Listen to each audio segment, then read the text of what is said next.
On WFLA Now, this is Hey JB. Here's JB Biunno. A lawsuit containing bombshell allegations against Brian Laundrie's family, claiming Brian told his parents about his murder of Gabby Petito and that his parents were trying to help him flee the country in early September. We're breaking down the lawsuit from Gabby Petito's family, just filed in Sarasota County Court in the last couple of days, here live on WFLA Now. Good afternoon to you folks. JB Biunno here with you live once again, talking about a story that, of course, so many of you, millions around the world, were focused on in the latter half of last year, 2021. That, of course, being the murder of Gabby Petito and the subsequent suicide of Brian Laundrie. The story now takes a turn in a different direction in the form of a civil lawsuit that WFLA was able to obtain in the last several hours. It was filed in Sarasota County Court yesterday, that being Thursday, March 10th, and we obtained the documents first thing this morning. We've spent the last hour or so combing through it, and by now you've probably clicked on the link in the description on this video. You've probably, if you're joining us after this has been live and you just want to read the breakdown of the report, it's for you on WFLA.com, the WFLA app. You can also click on the link in the description on this video or in the pinned comment below. We're live on Facebook. We're live on YouTube. So just want to put that out there. There's a lot of folks out there that would prefer to read about this story rather than hear me talk about it for the next several minutes. But I am going to spend the next few minutes talking about it. And then what we're going to do is we're going to get to your comments, as we do here interactively on WFLA Now. This is our venture into interactive journalism. We want to feature your comments, your questions. You can use hashtag HeyJB in the Facebook Live, YouTube Live, or on Twitter as well in those comment sections across social media.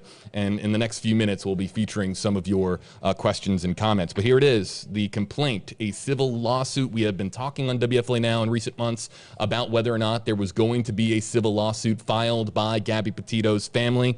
And here we have it today. Before we start to go item by item here and break down exactly what is detailed, I want to make something really clear to our audience. And it's very, very important that we are upfront and transparent and have this, this very important component of journalistic integrity put forth to you, our audience watching now. These are allegations. There's a lot of allegations, and a lot of them are massive as far as the Gabby Petito, Brian Laundrie story. However, they are simply allegations, and there is nothing in these documents that is outlined as evidence in this case. Now, while the allegations are going to make headlines, and already are making headlines, including on WFLA.com, there is no backed up evidence at this time in these documents that have been filed in Sarasota County Court that points to this being fact. Now, we're going to go down through the list of these allegations, and it should be pointed out that this civil lawsuit is requesting a jury trial. So many of you who have been behind the Justice for Gabby movement have wanted there to be some semblance of a jury trial that would speak to at least something that resembles justice for Gabby Petito. And they are requesting a jury trial in this case. It is a civil lawsuit filed by Joseph Petito, that's Gabby Petito's father, Nicole Schmidt, Gabby Petito's mother, in Sarasota County Court. That's, of course, where Chris and Roberta Laundrie live, the defendants in this case. And they are seeking monetary compensation for an amount seeking $100,000 or more in the argument in the complaint of negligence. And we'll go over exactly what that negligence is in the complaint. But again, you can click on the link in the description on this video if you'd like to read it for yourself. As we just kind of, get going here as far as reading through the document itself, good evening to everybody joining us on Facebook Live. Good evening to everybody joining us on WFLA.com, the WFLA app, as well as on YouTube. I hope that you're having a good Friday afternoon as we near the weekend here in the Tampa Bay area. Okay, so the complaint filed March 10th in Sarasota County Court by Joseph Petito and Nicole Schmidt.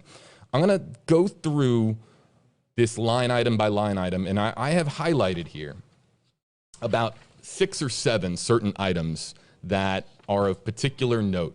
Allegations that, if we had known about them months ago, would have been massive international news when the entire world was watching the Gabby Petito and Brian Laundrie story and was hyper-focused on this with every development that came on literally an hour-by-hour basis. So I'm going to go through these items. I'm going to read them for you, and we'll do it together. And then I will kind of point out the ones that are allegations that are new and quote unquote bombshell, if you will, because they're new allegations that we didn't know about previously. So there's a lot just going over the listing of the plaintiffs. We're going to pick this up on page 2 with point number 7. Brian Laundrie and Gabby Petito became engaged to marry on or about July 2nd of 2020. On July 2nd of 2021, Brian Laundrie and Gabby Petito left New York in a van owned by Gabby Petito to take a trip to the western United States, which was expected to last for several months. Point 9. Prior to the trip taken by Gabby Petito and Brian Laundrie, Joseph Petito and Nicole Schmidt and Christopher Laundrie and Roberta Laundrie had a cordial relationship. Point 10. Gabby Petito had hopes of becoming a travel influencer, a van lifer, and document her cross-country travels on social media sites such as YouTube, Instagram, and TikTok. Point number 11. During the course of the aforementioned trip, Gabby Petito called her family almost daily, including her parents, Joseph Petito and Nicole Schmidt, and her siblings. Point 12. The last communication that Gabby Petito had with Joseph Petito was on August 21st, 2021. Point number 13. The last communication that Nicole Schmidt had with Gabby Petito was on August 27th, 2021. All right, this is the first point that I highlight, which means that this is something new, and it's point number 14. It is believed that on August 27th, 2021, Brian Laundrie murdered Gabby Petito. That cause of her death was blunt force injuries to the head and neck with manual strangulation. So before we move on to point 15, let's talk about what's new here. And I want to make sure that we're still live. I think we lost signal here for just a second. But that the cause of death was blunt force injuries to the head and neck with manual strangulation. They're pinpointing the date of August 27th, and they're also saying that there was blunt force injury trauma to Gabby Petito. Now, this was not outlined in the report by Teton County Coroner Dr. Brent Blue last year. The cause of death was revealed to be manual strangulation, but now Joseph Petito and Nicole Schmidt, Gabby's parents, are alleging that in addition to there being manual strangulation, in addition to manual strangulation being the cause of death, that there were also blunt force injuries to the head and neck. Which now again, these are allegations without evidence, but it speaks to a little bit more about what Gabby Petito's final moments might have been like. We move on to point number 15. Gabby Petito was 22 years of age at the time of her death. I highlight again here point number 16. Listen closely. After Brian Laundrie murdered Gabby Petito, Brian Laundrie sent text messages back and forth between his cell phone and Gabby Petito's cell phone in an effort to hide the fact that she was deceased. Before we move to point 17, we have talked about this at great length on WFLA Now and previous live streams, that the text messages gave Nicole Schmidt, Gabby's mom, just a bit of a strange feeling that something wasn't right. And now that we have these text messages that are between Gabby's phone and Brian's phone, what they are saying is that they're reading between the lines here. This point is alleging that this was part of now a cover-up to try to make it seem as if Brian Laundrie had nothing to do with Gabby's murder. This is, again, reading into this document that has been filed, a civil lawsuit by the Petito family. Let's go on to these next 3 points are all massively significant. So if you're joining this live stream for just the next few minutes, this is really where we're getting to the nuggets that are really new and speak volumes as to what Gabby's family is alleging. On August 27th, 2021, it is believed that Brian Laundrie sent a text to Nicole Schmidt in which he referred to Gabby Petito's grandfather, Stan, by name. Gabby Petito never called her grandfather by his name. This goes back now to the text message, the Stan text message that was sent to Nicole Schmidt, which was so bizarre to Nicole. And I've talked to Nicole in the past about how strange this was, because calling your grandfather by their first name and not, a common nickname like Papa or Grandpa or something like that was very, very unorthodox, and Nicole Schmidt had very, very strong feelings connected to that text message that something wasn't right, that something was drastically wrong. Point number 18, it is believed and therefore averred that on or about August 28, 2021, Brian Laundrie advised his parents, Christopher Laundrie and Roberta Laundrie, that he had murdered Gabrielle Petito. On that same date, Christopher Laundrie and Roberta Laundrie spoke with attorney Steve Bertolino and sent him a retainer on September 2nd, 2021. Now, the online sleuths that have paid a whole lot of attention to the story and have pieced together the timeline, I'm really calling out the folks on Reddit who have really gravitated towards this story. 6 figures large on Reddit was the Gabby Petito subreddit, piecing together the timeline. And sending him a retainer on September 2nd is going to raise some eyebrows based on what some people have put back and forth on social media, specifically on Reddit. But let's just go over the big point here in point number 18. What they are alleging, Gabby Petito's family is alleging that the day after Brian murdered Gabby, that he informed his parents that he did murder Gabby.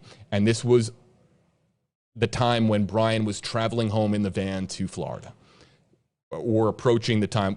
It's in the time frame where he was making his trip in the van back to Florida, and that at that point for that journey, it is being alleged that Christopher Laundrie and Roberta Laundrie spoke with attorney Steve Bertolino. This is the first time we're mentioning Bertolino by name. I want to make it very, very clear and very, very transparent to our entire audience. The first thing I did in receiving this document, as far as its publication on WFLA.com, was reach out to Steve Bertolino for comment. He offered no comment. Stephen Bertolino, Chris Laundrie, Roberta Laundrie, if you're watching this live stream right now, you have an open and fair channel here to speak and respond to these allegations.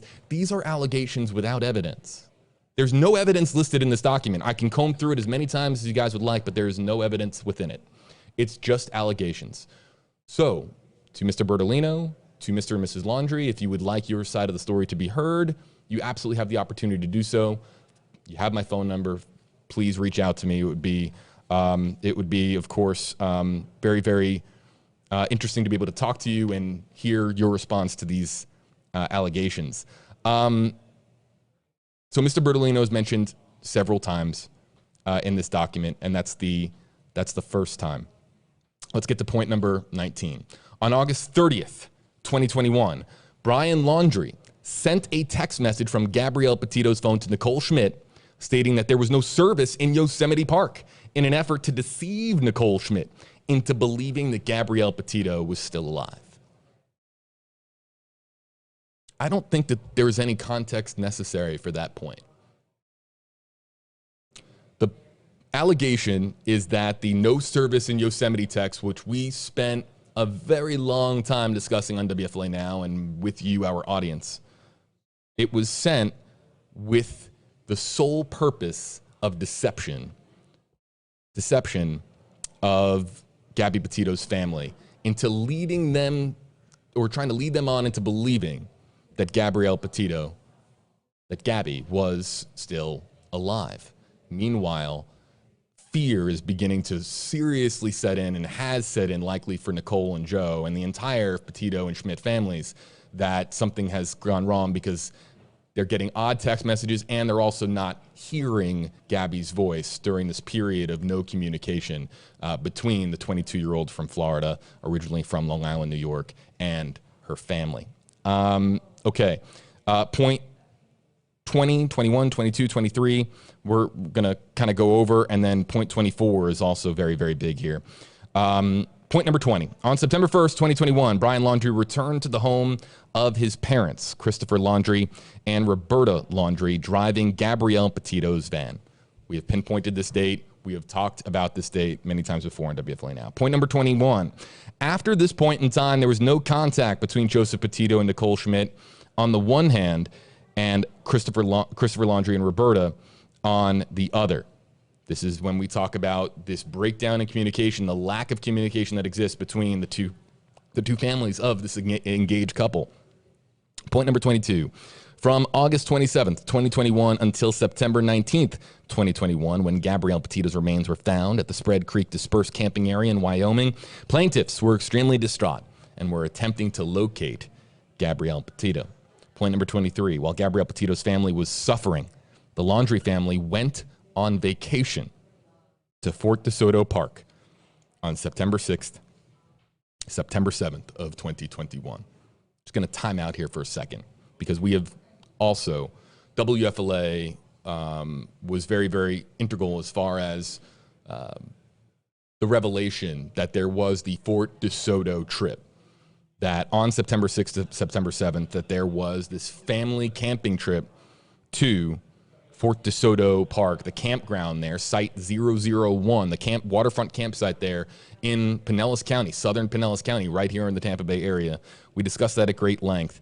And I just want to read this again because there are going to be so many people who were following those live streams when we were talking about Fort DeSoto that are going to find this point to be particularly interesting. I'll read it again. Point number 23, while Gabrielle Petito's family was suffering, the Laundrie family went on vacation to Fort DeSoto Park on September 6th, September 7th of 2021. Point number 24, and this is another one that I have highlighted. In an effort to avoid any contact with Nicole Schmidt, on or about September 10th, 2021, Roberta Laundrie blocked Nicole Schmidt on her cell phone, such that neither phone calls nor texts could be delivered, and she blocked her on Facebook. This point is also brand new, and again, an allegation without evidence. This is you're taking Nicole Schmidt, Gabby's mom, for her word. I'm sure that there is electronic evidence that could be presented in a court in front of a jury, and I'm sure that that electronic evidence exists in some form.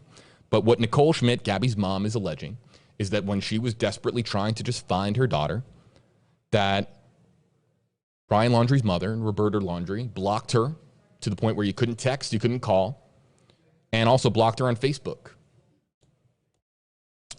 That's point number 24. Point number 25.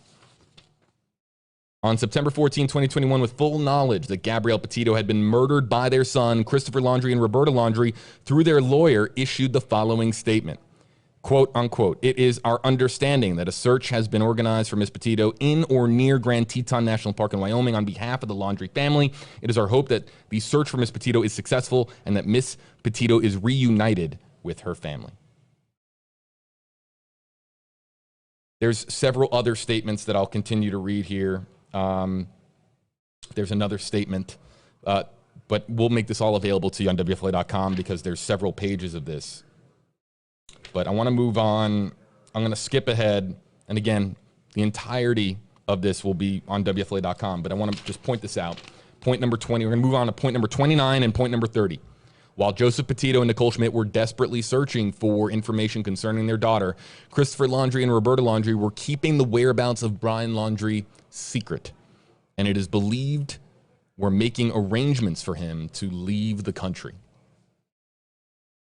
There was so much, a gargantuan amount of speculation as to whether or not Brian Laundrie, in the aftermath of this receiving national and then international media attention, whether or not Brian Laundrie was going to try to elude authorities. And there was endless conspiracy theories on the social media platforms that you know exactly which ones I'm talking about, that he was going to get on a boat, he was going to find a raft, that he was going to get on a kayak, and he was going to row his way to a different country.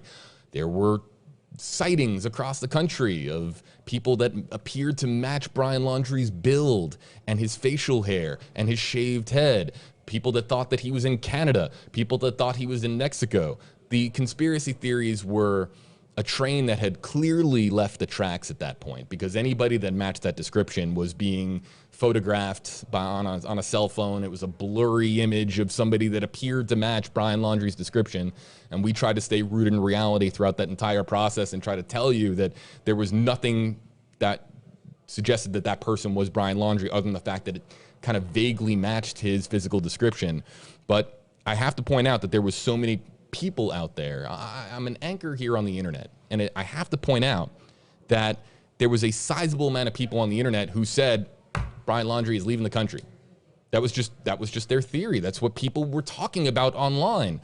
So now in this lawsuit filed by Gabby Petito's family, they are alleging Joseph Petito and Nicole Schmidt are alleging that and Roberta Laundrie were not only keeping the whereabouts of Brian a secret, but that they were trying to help him leave and flee the country. Again, I'm going to repeat this so many times because we have our audience is a revolving door, and I have to be a responsible journalist in telling you these are allegations without evidence. It's so important for us to highlight that point over and over again. And I have reached out to the Laundries through their attorney, Steve Bertolino, who have offered no comment. I'll just check my phone again really quickly here to see if in the last several minutes, oh, I did. Look at that. See, it's a good thing I checked my phone. I have a text message here from Stephen Bertolino.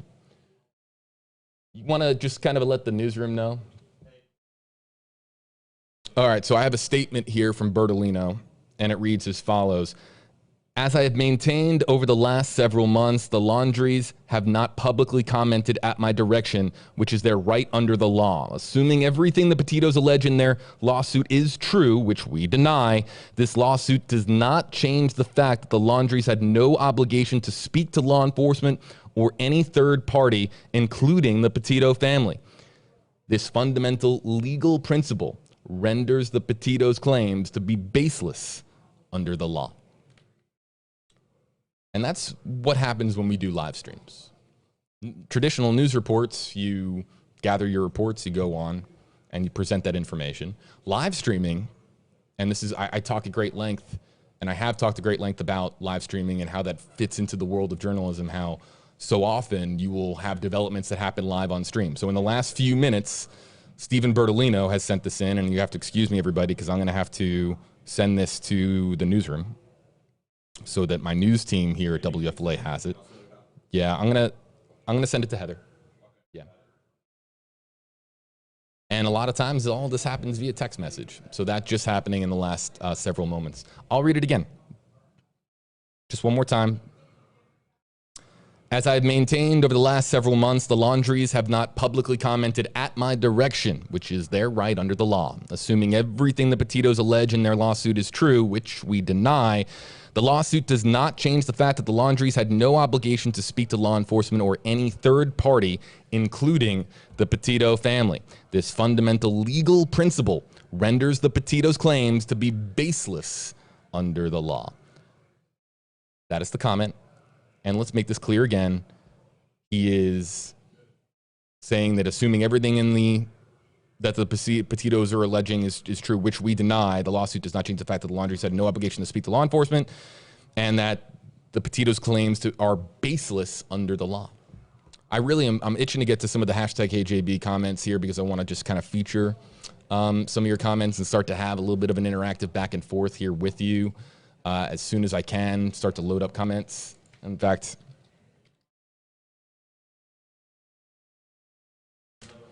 let's get that going here in just a few minutes because I'm almost through the entirety, really, of the lawsuit.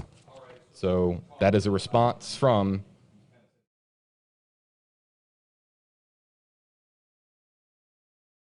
and I'm juggling a lot of text messages that are coming through from several individuals. And I want to make it clear. Let me make that clear with the text messages that I just read from somebody close to the story. I said it earlier, but I'll say it again. There's several documents that are connected to this one, the master document, if you will, that basically outlines the allegations in the civil lawsuit filed by Gabby Petito's parents against Brian Laundrie's parents. They are requesting a jury trial. Now, if it ever does get to a jury trial, would some of the evidence that is behind some of these allegations come to light?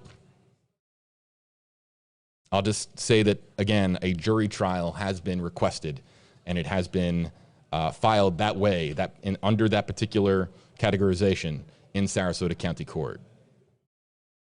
One more time, point number 29 is alleging that Brian Laundrie, his whereabouts were kept a secret deliberately by Chris and Roberta Laundrie, and that they were making arrangements for him to leave the country. Last point I'm going to read, and then I'll go over some of the other details here. I'll just paraphrase for you. Point number 30. Christopher Laundrie and Roberta Laundrie knew of the mental suffering and anguish of Joseph Petito and Nicole Schmidt and knew that they could alleviate, at least in part, such mental suffering and anguish by disclosing what they knew about the well-being and the location of the remains of Gabrielle Petito, yet they repeatedly refused to do so. In doing so, Christopher Laundrie and Roberta Laundrie acted with malice or great indifference to the rights of Joseph Petito and Nicole Schmidt. That, I highlight this one because this one kind of encapsulates all the allegations into in their words, anguish and suffering that the Petito family went through at this time when Gabby was missing, and then when her remains were found, and then when Brian's whereabouts were unknown, that it was, in their words, a trial of mental suffering that I'm sure, and I'm just speaking for any parent, that nobody would want to wish that upon anybody in this world. That uncertainty of where your 22-year-old daughter is, whether she's alive, having this feeling inside that somebody knows the answer, but that you're not getting those answers. I think that there's just a lot of people that connected with the Petito family, with the Schmidt family during this entire process. And that paragraph speaks to just some of the unbelievable pain that they were going through at the time when they were, again, when they were unsure of where Gabby was, and then subsequently were unsure of where Brian was and if Brian Laundrie was going to be alive at the end of the search for his whereabouts. So that's the document. Click on the link in the description of this video. It's on WFLA.com, the WFLA app. I'd like to get to some of the comments here on Facebook Live, on YouTube Live, as well as on Twitter. We'll try to get to Twitter comments as well. That's a little bit trickier for us. And I know that there's a lot of, to Mary. In fact, we'll start to load up some of the comments. I'm going to get to your comment, Donovan. So right now, we'll start this now. If you have a hashtag HeyJB question or comment, it can be an observation, how you feel about the story. I want to just give you an opportunity to speak. If you have a question about what's next, or a question about one of the points that I just read aloud from the document itself, regardless, feel free to use the hashtag, and we'll, provided that it's good for air, we can animate it. But if you don't want your comment to be featured, just don't use hashtag HeyJB. We'll let your comment continuously scroll on by, but we're going to start to look for them really right now. Oh, this is a really good one from, all right, let's see here, Callie. We'll get to your comment, Callie, as well. And I have to point out as well, we're going to be on WFLA News Channel 8 in about 15 minutes. So I will have to pause for a moment to be on TV. I know that we're mostly live streaming to our audience here on social media. However, I also have to do a hit for your NBC station here in Tampa Bay, that being WFLA News Channel 8. Our viewers here, of course, wanting updates. Cheryl, I'll get to your comment as well. I think that there's been some words of encouragement for Petito's family. We'll get to your comment, Corinne. Let's start to get through some of these, and we'll start to feature as many as we can over these next, 15 or so minutes. We'll try to stay live for as long as we can.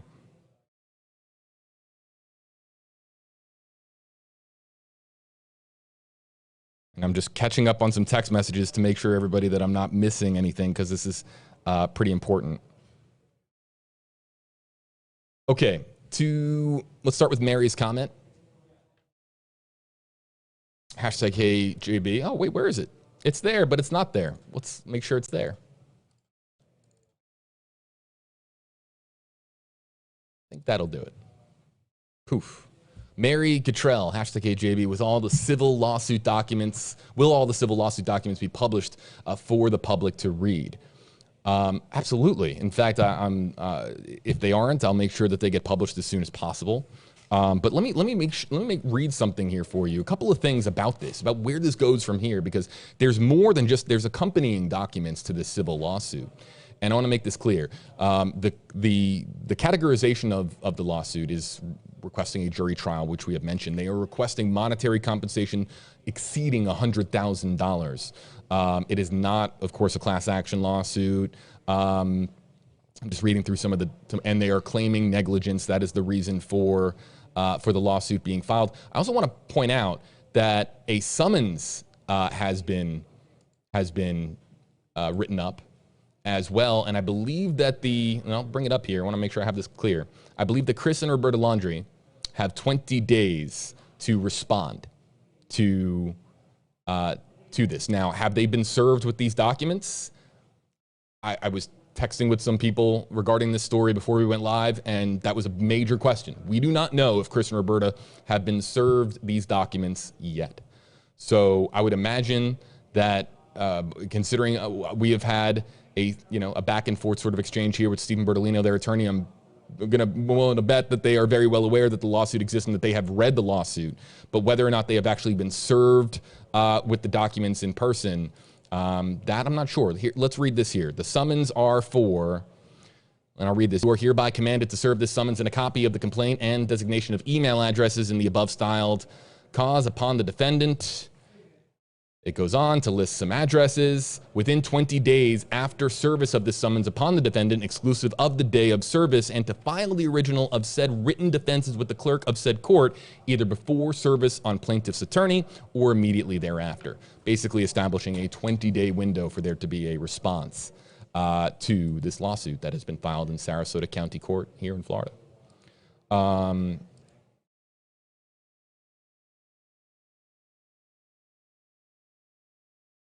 Let's get to this one from Donovan Roos, hashtag HeyJB, saying they should be charged. So I bring this up. This is Donovan's opinion, but I want to bring this up because is there any chance for the Laundries to be charged with a crime?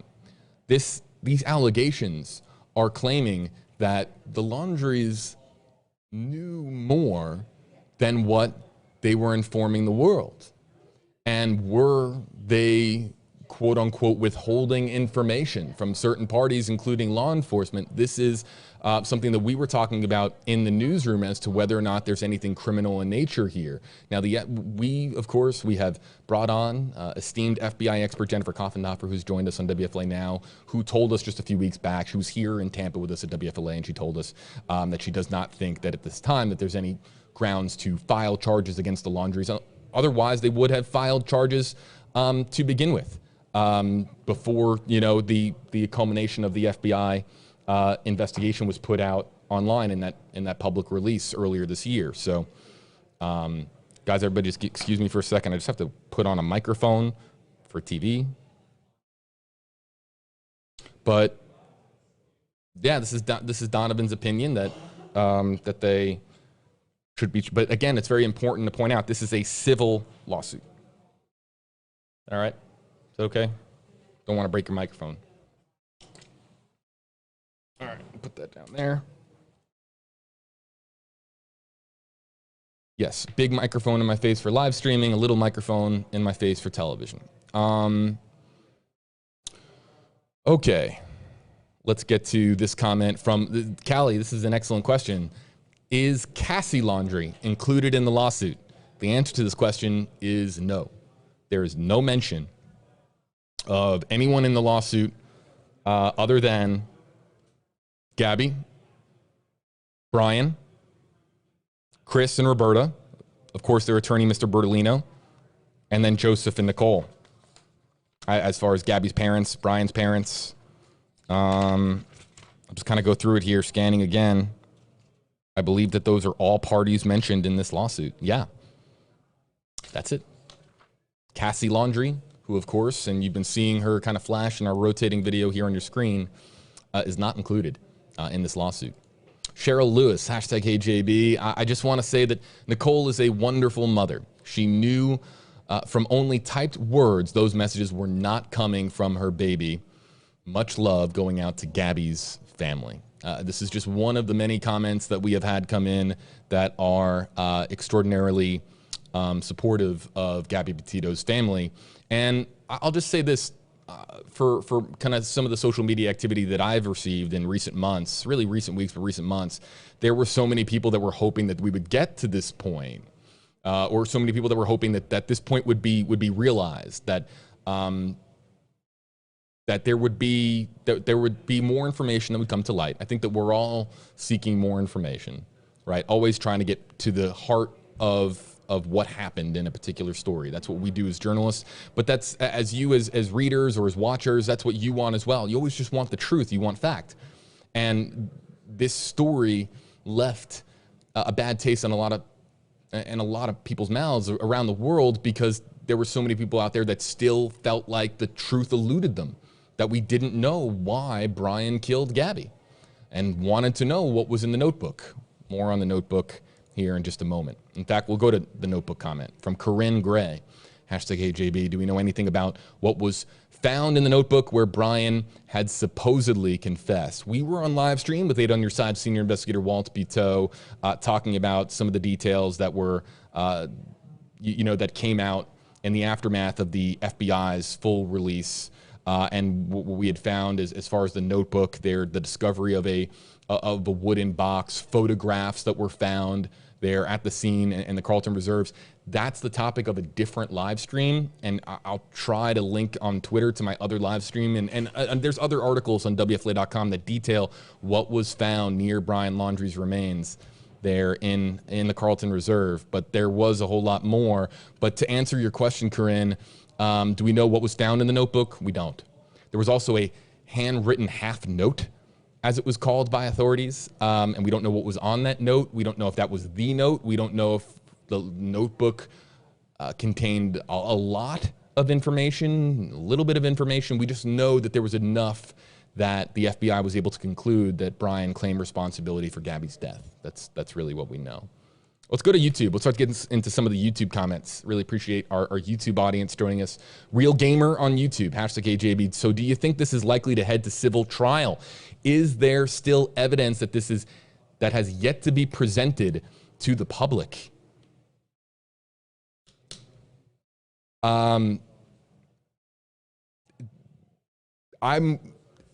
If you are filing this civil lawsuit, and you're an attorney filing this civil lawsuit, you're requesting a jury trial, what does that mean to you? Does that mean that this is a smoking gun? Do you know what I mean? Do you try to think about it from an attorney's perspective? If you're filing this civil lawsuit and you're requesting a jury trial, you have to be really confident that you can back this up. So to answer your question specifically, Real Gamer, this very well could head to civil trial. We would need to get a legal expert on, and we'll try to do that for you, to get their perspective and as to what the timeline is and what the written response or what the legal response from Bertolino and the Laundries will look like, whether that response will be public, whether or not a trial would present new information that is available to the public. All of these things, the legal ramifications of what the next step is, will likely come to light here in the hours and days ahead. But I don't think you file this and request a jury trial unless you're feeling pretty good about something that you have that you can present to back up these allegations. These are very loud allegations. They're major allegations. And to be able to back them up in a court of law is going to be is going to be at the heart of whether or not Joseph Petito and Nicole Schmidt are going to receive a monetary amount of maybe more than $100,000. Folks, we're getting ready for our live hit on television. I will have to go quiet for just a few moments as well. But we'll go to Meet Moop on YouTube, #HeyJB. Can the parents still legally be charged? You can always, I think that, yeah, the statute of limitations hasn't run out. Can they be charged? Yes. Is it likely they'll be charged? Based on the experts that we have talked to, no. Lorraine Avellino on YouTube, #HeyJB. Okay. I hope Gabby's family never stops attempting to get answers until every piece of this horrific tragedy has been answered. May they get the strength they need to never let this be put to bed. Here's the thing. Here's the thing about this comment, Lorraine, which is very, very interesting, that you're hoping, Lorraine is hoping that Gabby's family never stops trying to get answers. But what this document, if you read between the lines of this document, what this document is screaming to the world is that Gabby's family does have answers. answers that validate the existence of a lawsuit. Now, we can't say for certain whether or not they do have evidence, but you're going to file a lawsuit and request a jury trial and not have evidence? That's kind of that's a move that I don't think would be made lightly. So, you know, Lorraine is saying here, I hope that they never stop until they get answers. They might be the ones sitting on the answers that the world is waiting to hear with this story. There are documentaries coming out around the world about this story now, and the story isn't over. I'll make that clear. That we don't know why Gabby killed Brian. We don't know what happened. Excuse me, Brian killed Gabby. Thank you, Jim. I talk a lot, and sometimes I get names mixed up. We don't know why Brian killed Gabby. That answer still eludes the public at large, and so all of these documentaries and TV series that are coming out, there's still more to the story that is being quite literally written and sent into Sarasota County Court as we speak. We'll try to get to one more before we turn around. I'm going to literally turn around for television. Let's see here. MML0123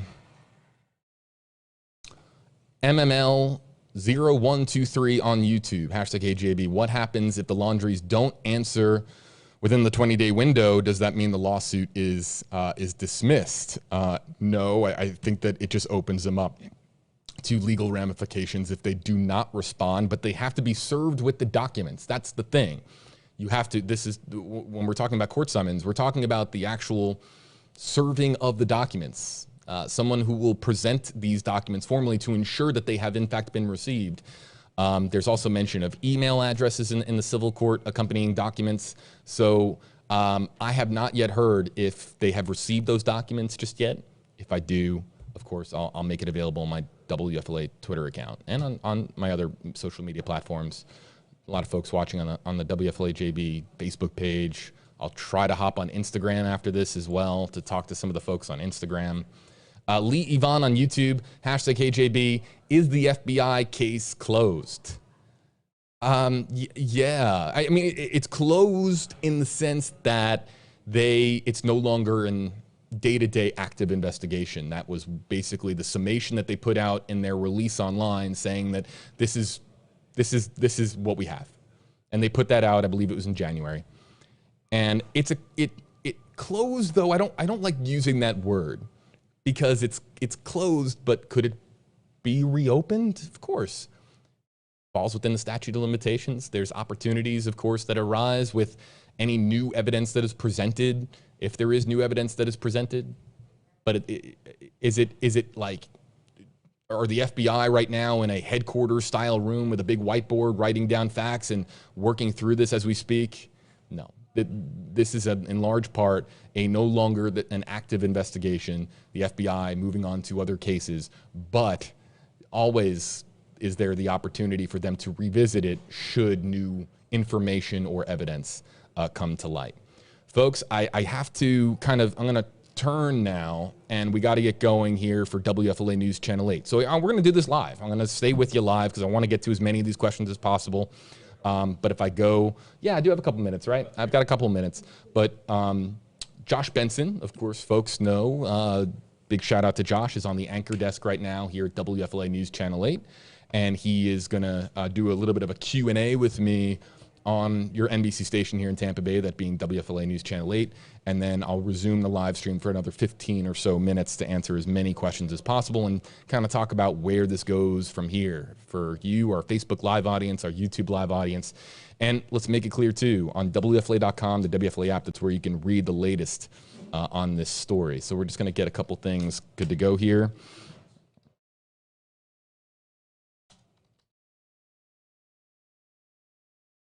Yep.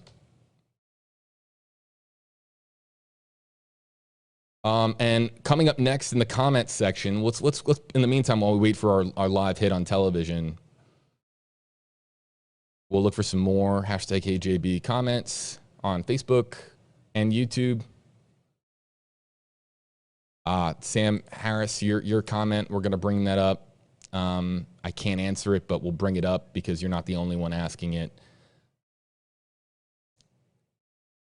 Haley, we'll get to your comment from Twitter, #HeyJB on Twitter. And all right, let's pivot.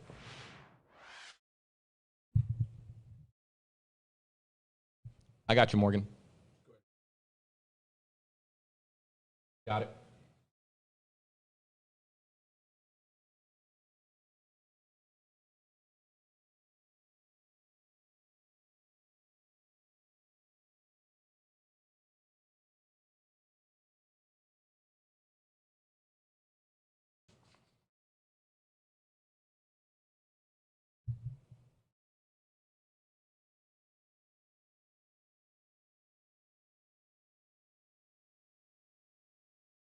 Our audience joining us online again, we're going to do a television report, and then we'll come back and resume.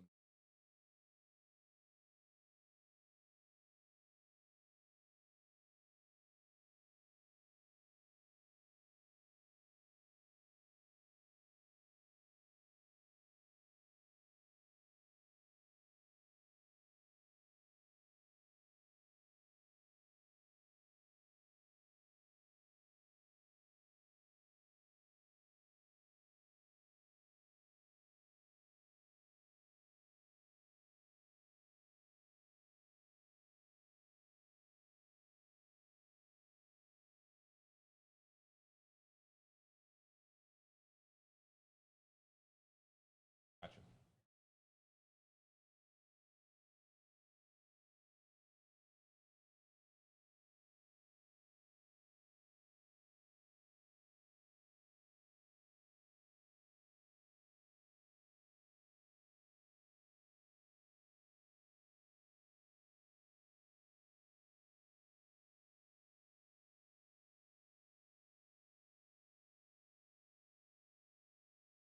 Hey there, Josh. Yeah, we're live on WFLA now as we speak. So just hello to our audience watching on Facebook and YouTube. Yeah, you noted the big two bombshell developments in this case, Josh, but also worth pointing out as well.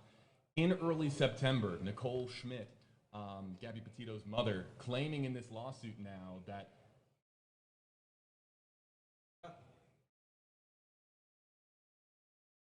okay, so we had some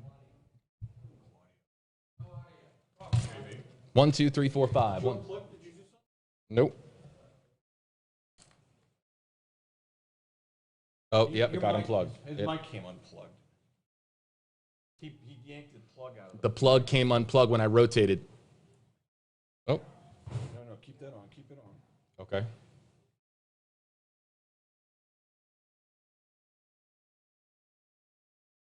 Unplug it. Put it on you.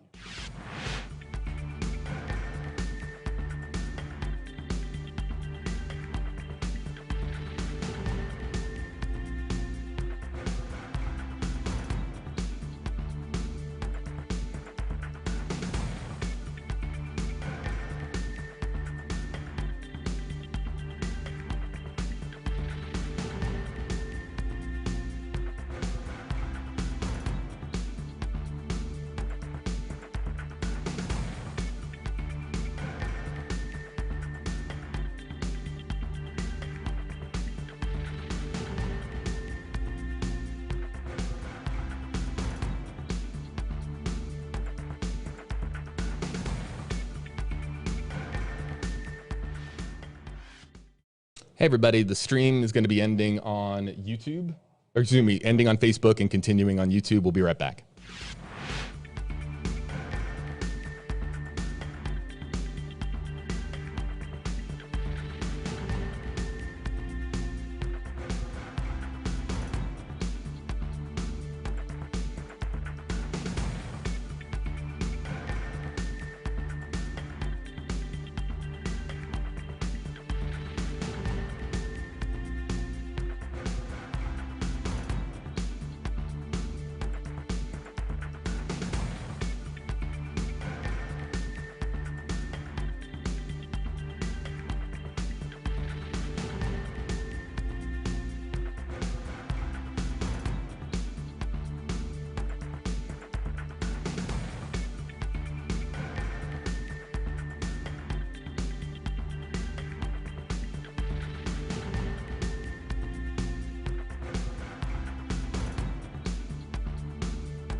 All right, everybody, back here with us, just finishing up our report here on WFLA News Channel 8. We had to end our Facebook stream. We had a brief technical difficulty, everybody, on WFLA News Channel 8, but we were able to get through it. So let's just see.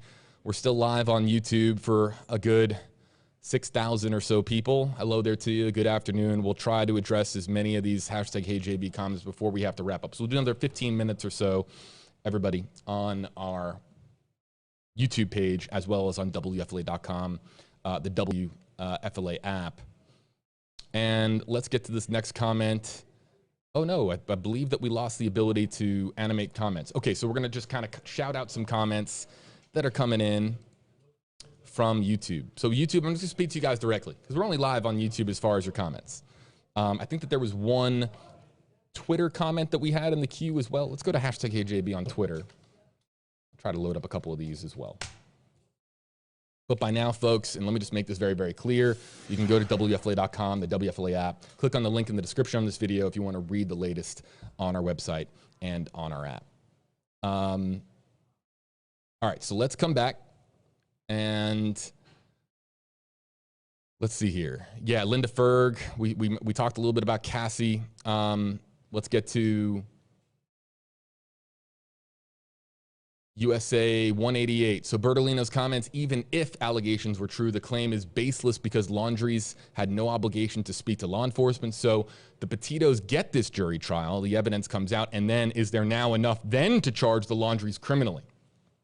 It all depends on the evidence. Everything depends on the evidence.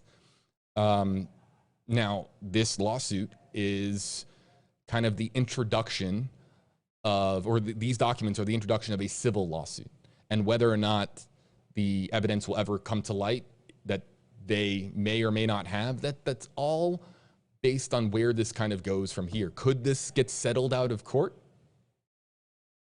There's always that chance with a civil suit. Could the two parties meet, and is there an opportunity where one side would pay the other monetary compensation and then we never hear anything about it? That's really, I think, the question that I would take to, I'd have a million questions for the Petitos and the Schmitz, but will you settle out of court if that opportunity presented itself? Let me make this clear. There's no inkling that I have or anything like that, that there would be an opportunity to settle, and that Bertolino and the Laundries would want to settle out of court. This is all very, very fresh. However, it's worth pointing out that there are other options as far as getting to the end of a tunnel with a civil lawsuit rather than just reaching a jury trial. There's a lot of different avenues this could take. A lawyer is going to be able to speak way better to this than I can, and we'll try to get a lawyer's perspective for you tonight on WFLA. Let's go to YouTube. Again, use hashtag HeyJB, and I can shout out your comments. Let's see here. Who's on YouTube? We got Dario, Gigi, Carmine, T. Renee, Tiffany, Deborah. Let's get to some of the ones that are coming in.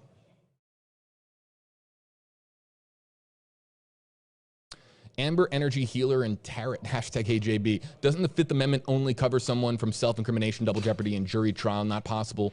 Witness, accessory, disclosing the information about the suspect's actions.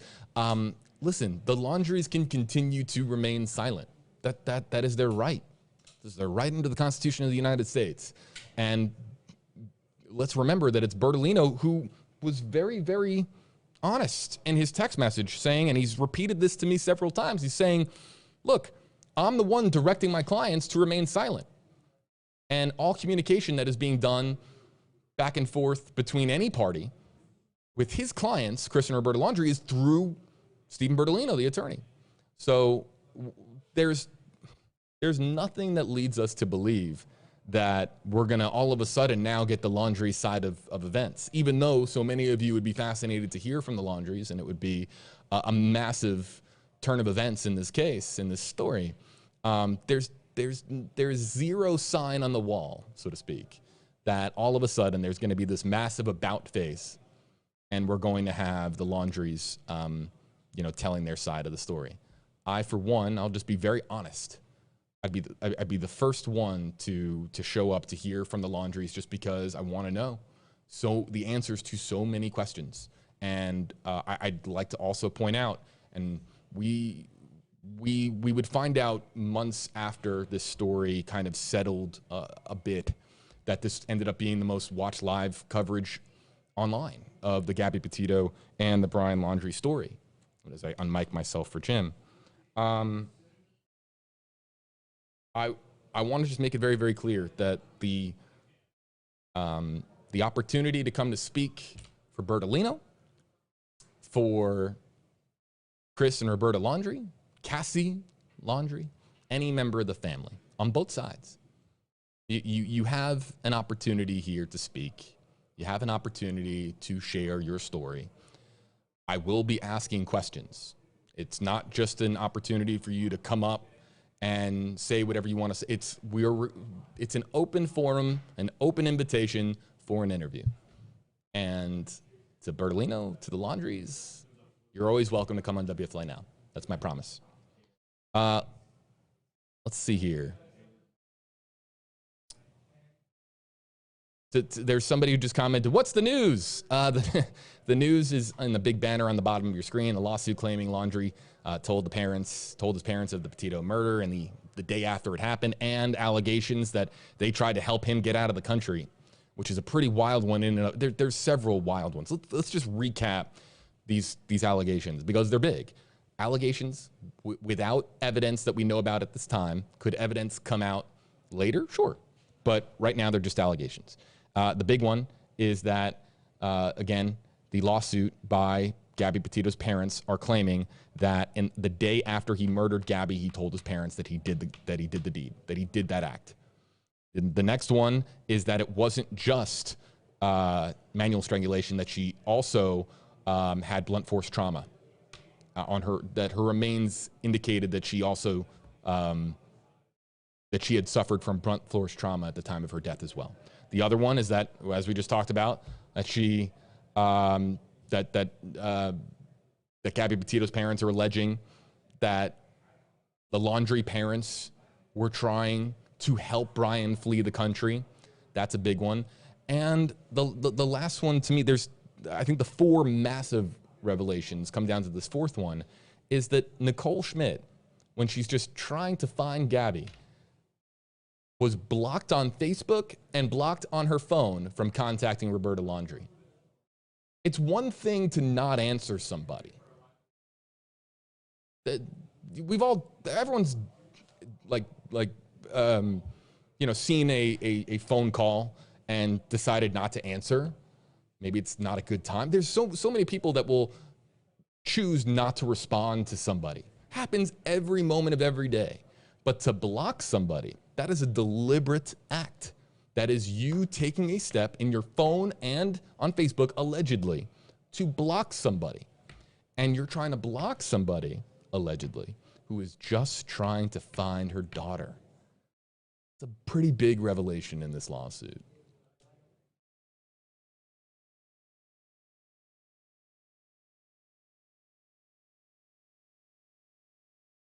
Brooke, hashtag KJB, do you think that it will stay silent until revealed or public?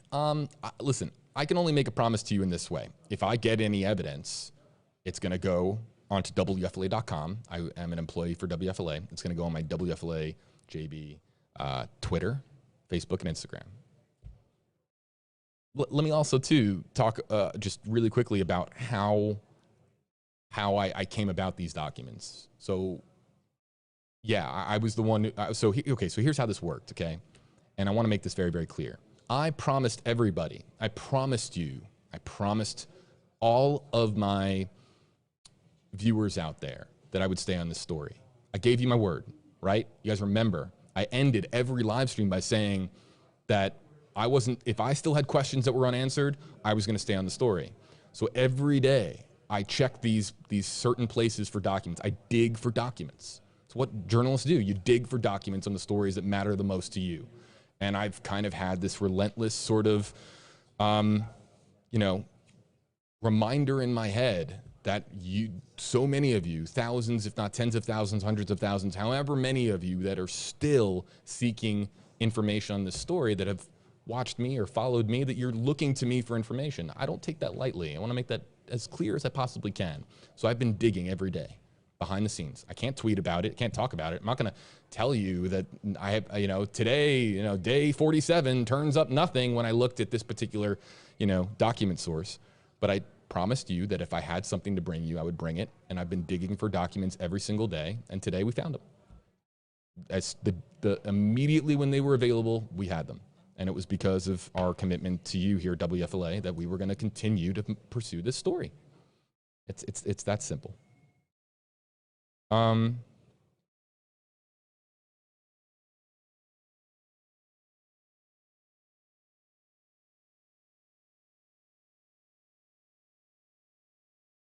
Okay, so yeah, Jessica Stevens, #KJB. If the Laundrie parents knew of the murder, do you think that they knew of Brian's plans to take his own life as well? Let me make this clear for you, Jessica, and audience. We don't know that Brian went to the Carlton Reserve with certainty that he was going to take his own life. We don't know that. Yes, he went there with a firearm. Yes, he had a note on him. Yes, he had the photographs. All these details that would come out over time.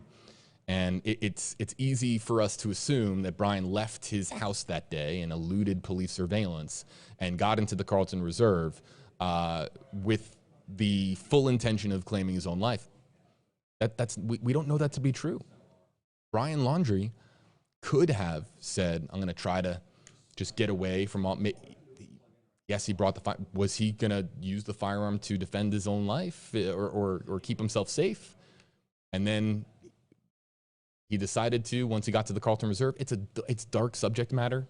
It is, to kind of put yourself in the brain of somebody who felt like he had no other choice but to take his own life. We don't know what went on in Brian Laundrie's head in his final moments unless the notebook or some of the documents that he was found with reveal that information. But we can't say with certainty that Brian went to the Carlton Reserve with the intention of taking his own life. Unless, and this would be, again, a massive turn of events, if that knowledge was known by Brian Laundrie's parents, which would be, again, that we're going down the rabbit hole. And I don't like to go down the rabbit hole too deep. We like to stay, again, rooted in reality as we do here on WFLA Now. But I have to acknowledge the commenters and the commenters who are asking this question, because, Jessica, you're not alone. We don't know. We don't know. But it's important to note that we don't know what Brian's intention was. If this lawsuit allegation is true that Brian was attempting to flee the country, was he going out in the wilderness with a firearm to protect himself and try to elude authorities and get out on the other end of the Carlton Reserve and hitchhike his way to safety? And then when he realized that he was in a 38,000-acre reserve with virtually no escape, that he started to pursue in his head other options? We can't say. Just can't say. Only the notebook and what was found on those notes, the handwritten half note and all that. That's really the only thing we know of right now that has any answers, unless, again, the Laundries have more information that we're just not privy to at this time. Let's see here. Heather, #KJB, can Brian's parents legally leave the country with this new information? And you're saying, I'm sorry for asking it over. No, it's okay. There's a lot of people that do the #KJB thing over and over again because they're just trying to get their comment heard. It's a fascinating question. They have not been served with these documents, and it is civil documents. To my understanding, and I would need an attorney to clarify this with Florida law, but as my understanding is, there's nothing that is preventing Chris and Roberta from getting on a flight right now. Now, I could be very wrong about that, and also I think it depends on a lot of different. We don't even know if they've been served with these summons, for this civil lawsuit yet. So there's a lot that we just don't know.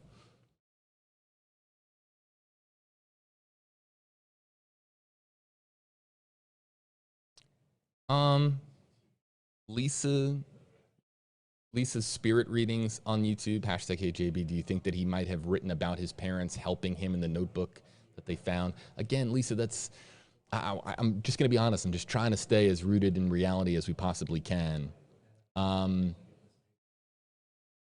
Yeah, we just don't know. That's deeper down the rabbit hole than I would prefer to go. I'll be honest. A Venture, hashtag HJB, do you really think that Brian took his own life, or do you think that it could have been made to look like a suicide and possibly the parents could have been involved in his murder? Again, this is down the rabbit hole. And the FBI concluded, and they had a lot of forensic analysis, a lot of forensic expertise devoted to Brian Laundrie's remains. They literally recreated his skull with cement. Yes, forensic experts recreated the skull. They recreated the entirety of the events. Now, the one thing that is strange, and Jennifer Kuffendorfer, FBI expert who's been on WFLA now, has noted this, is that Brian Laundrie took his own life with the firearm with his opposite hand, with his opposing hand. That is bizarre and doesn't add up but could he have been holding something precious to him in his dominant hand? Sure. But it's really important to note that that the FBI, with all of the resources, there's no call that the FBI is going to make, and they're not going to be able to contact this lab or this expert for analysis on, on a story of this magnitude. And they have every tool and resource really at their disposal. And with all of the forensic expertise that was poured into examining Brian Laundrie's remains, they unequivocally were able to determine that he died of suicide. Suicide, not assisted in any way. Suicide. Taking a firearm, a handgun, and shooting himself in the head. That was their determination, and you have to take the FBI. You have to take the FBI and their experts for their, again, their sterling reputation, and go with that.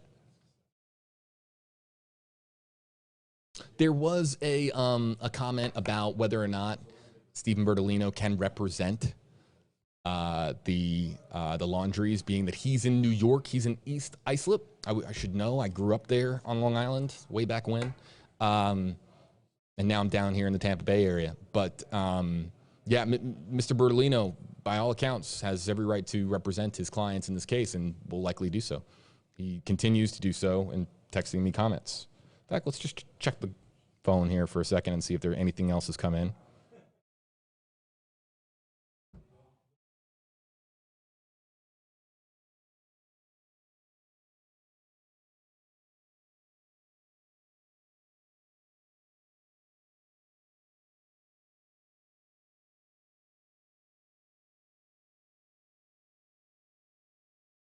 Let's see here.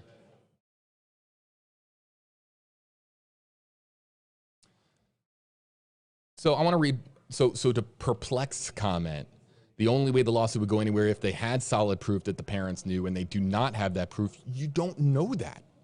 You don't know that. That's your opinion. Let me again. This is journalism 101, okay? This is a civil lawsuit that has been filed. It's got massive allegations in it. There's no evidence in the document here. It's not going to be all spelled out on day one, right? They're requesting a jury trial, but that doesn't mean that the evidence doesn't exist. It doesn't. In all likelihood, it does exist. I just can't sit here and tell you with concrete certainty that it does exist. So this notion that proof doesn't exist is as baseless as if I sat here and told you that it did, because we don't know. So I just have to be very honest with some of our commenters with how this works.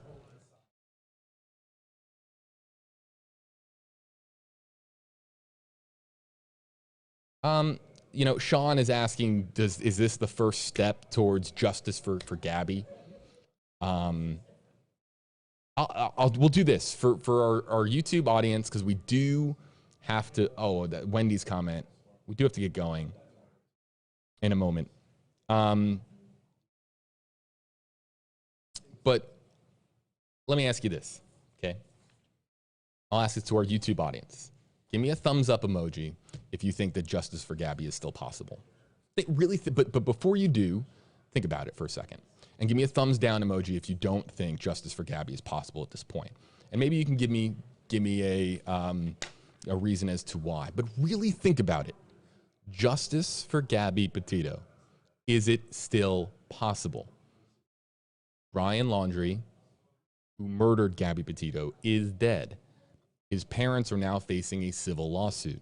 Do you think that that there can still be justice for Gabby Petito? And I'll just kind of, can I do a live poll here on YouTube? I think I can. Right? I think I can. Yeah, I can. Do you believe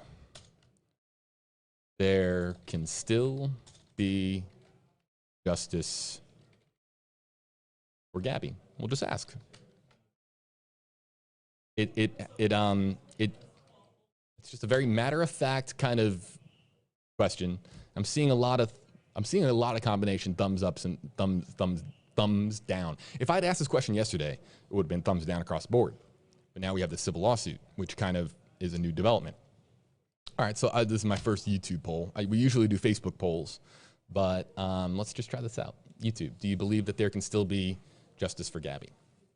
And we'll come back to those poll results here in just a minute.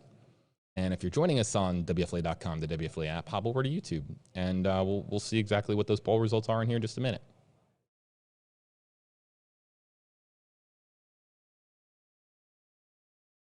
Justice for Gabby has been such a loud cry on the internet. You can't ignore it if you've been covering this story. So many people that just want there to be some feeling of justice. And people have asked me in the past, as we wait for these poll results to come in, people have asked me in the past, JB, what is your idea of justice for Gabby? And I've always, my answer has been the same from day one to where it is now. My opinion of what is justice for Gabby is what is felt by Joe Petito and Nicole Schmidt, Gabby's parents. What they justify, what they feel in their heart, what resembles justice to them. And I'd be very, curious, and they've watched a lot of live streams, and I know because I talked to them. I'd be very curious to know if they go down this journey of this civil lawsuit and it's successful, is that justice to them? I'd really be curious to hear from them. I think our poll results are finally settling down. I'll give everybody another moment because we have about 1,000 votes come in.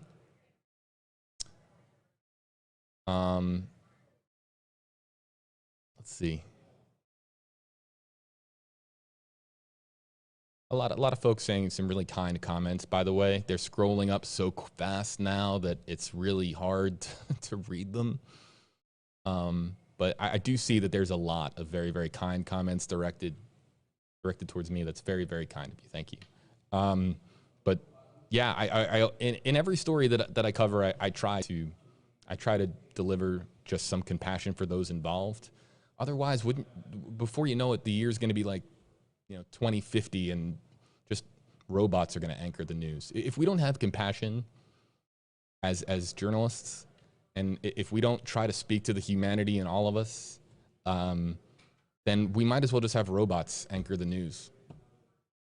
Or just not do the news and just have you read all the content and have it for you available to you in black and white. That's what we can. That's always been my opinion with my style of being honest and open with you. Is I'm going to show you honesty and openness with me trying to be a compassionate person for all parties involved. I have spoken at great length on these streams about the pain that Chris and Roberta Laundrie have likely endured over these last, this last half year. You can't deny that they have likely suffered tremendously. However, we don't know because you can imagine so, but you just don't know because we haven't heard from them.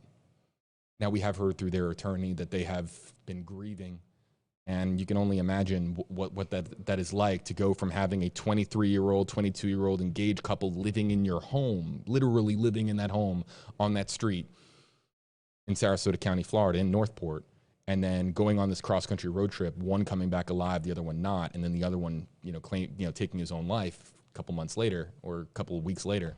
It's just, it's you have to have compassion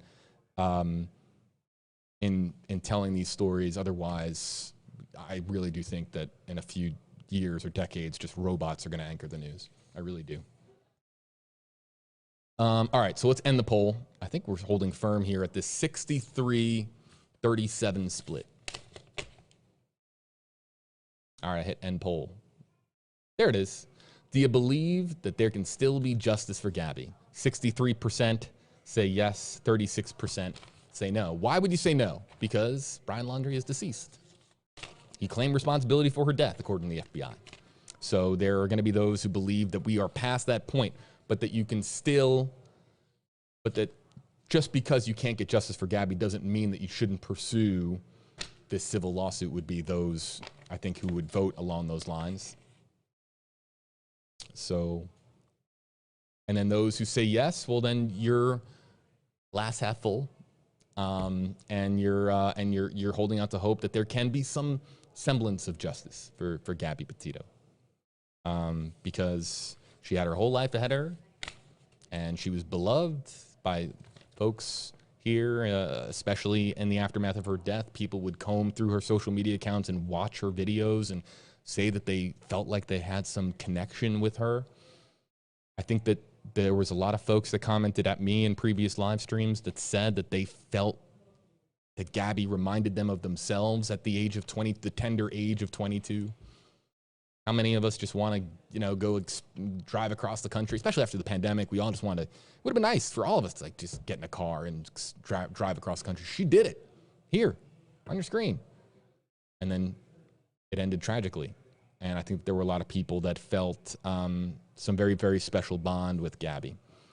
Folks, we're going to get going here on WFLA Now. I've been live speaking pretty much by myself. And the reason for that, usually we have Walt Petito, and, a big shout out to our entire WFLA team. Walt Petito, Masa Saidi, Josh Benson, Justin Checker, Allison Henning, those reporters that have been on this case. We've had on Brian Enton from News Nation multiple times. We've had on these individuals, but this is a very, very challenging time of day to bring others onto WFLA Now. Why? Because they're on TV. So Josh has been on the anchor desk. Justin's been chasing down stories. Masa and Walt are fronting investigations on WFLA News Channel 8 right now, actually, as we speak. I see Justin and, Josh Benson and Melanie Michael on the anchor desk. So that's why it was just solo me. Otherwise, we'd be able to go for longer here. I can only talk by myself for so long before you eventually start to hear some hoarseness in my voice. So here's what I'm going to do. I'm going to hop off here now, but I'm going to keep reporting on this on Instagram. So I'm going to head over to my WFLA JB account on Instagram. We can't go live on Instagram from our live streaming platform here, WFLA Now. So I'm going to hop on Instagram and try to, if you had a hashtag HeyJB point, comment, question, you just felt like you were spamming that hashtag a million times over and you weren't getting a response. I know that can be very frustrating for people. We try to get to as many as we can. Join us on, it's a little bit more direct on Instagram when we go live on Instagram. So I'm going to go live on my WFLA JB Instagram account and try to connect with more of you there. Also, too, we have a big international audience, a lot of folks from Australia, the UK. We've had folks from South Africa, South America that join us on Instagram as well. So I'll try to connect with those people as well and make them aware that this civil lawsuit is now out there. So I really appreciate everybody joining us. I'll just give a shout out to some commenters before I go. Chris Yanover, Real Truth Sherry. It always gets interesting when I shout out names on YouTube. Melinda H, Nancy Price, Lehigh Star, Akio the Monster. See, that's a fun one. La Media Exum, Paula Opadizano, Swiss Cheese from Switzerland. Do they make Swiss cheese in Switzerland? Lexi, Caprice, Sewing and Scripture with Granny, and a lot of folks. Hope everybody is having a great Friday, and really have a phenomenal weekend. If you're just joining us the last several minutes and you're like, what is going on? You can click on the link in the description on this video or in the pinned comment. It'll take you over to WFLA.com, the WFLA app, where you can read the latest in the story. Our entire award-winning WFLA News Channel 8 team putting the latest for you on WFLA.com, the WFLA app. I'm escaping, going to get some water, and then heading over to my WFLA-JB Instagram account, and I'll try to get to some more of the hashtag JB conversation over there. Appreciate everybody being with us. Again, the latest for you on WFLA.com, the WFLA app.